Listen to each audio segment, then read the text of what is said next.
Okay.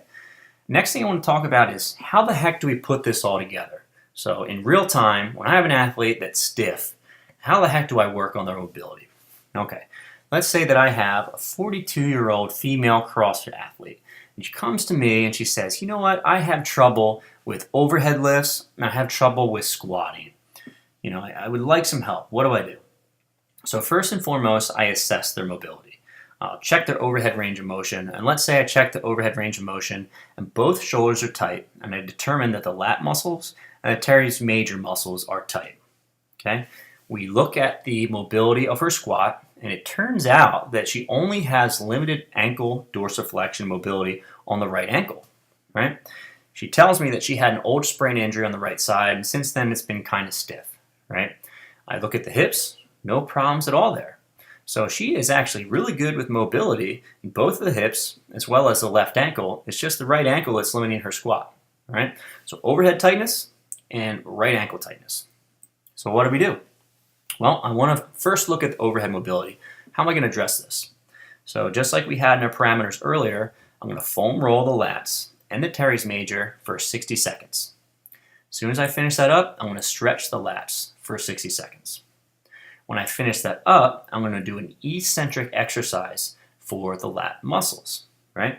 So the exercise I use is a close grip, chin up, and I try to go fully down into a hang, so I'm stretching my lats. And I do that slowly over the course of 5 seconds, and I do 5 reps of that, okay? And after I've gone through those 3 mobility exercises, in the training session, once we start doing our jerks and our pull-ups, we make sure you utilize that full range of motion for all your reps. So we mobilized, and then afterwards we start utilizing that motion to reinforce it and make it a long-term habit. So how often do we do this? As far as the stretching goes, 5 times a week. How about everything else? How about the eccentrics? How about the foam rolling? 3 times a week. Okay? So, how about the ankle? Well, like we said, you only have to work on one side, which really talks to the importance of testing people, assessing people, and making sure that you're addressing the areas of limitation.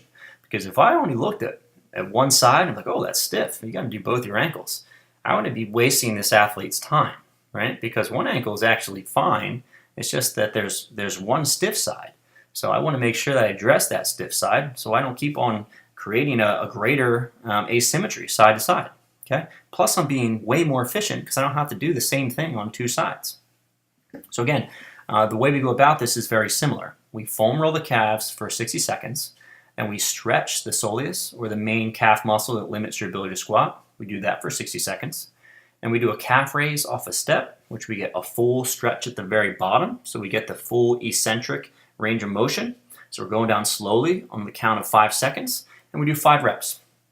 Okay. After that, just like the overhead mobility, we train and we ensure that we utilize a full range of motion during our squats. So if I'm doing front squats, I make sure that I'm fully bending the ankle joint, pulling the knees forward, utilizing all the flexibility in the ankle during all my warm-up sets and as I build up towards my maxes. Right? How often do we do these? Again, it's going to be the same thing again and again. Stretching 5 times a week, everything else 3 times a week. So the eccentrics, as well as the foam rolling is going to be 3 times a week. All right, and that's how we do it. That's how we put it all together.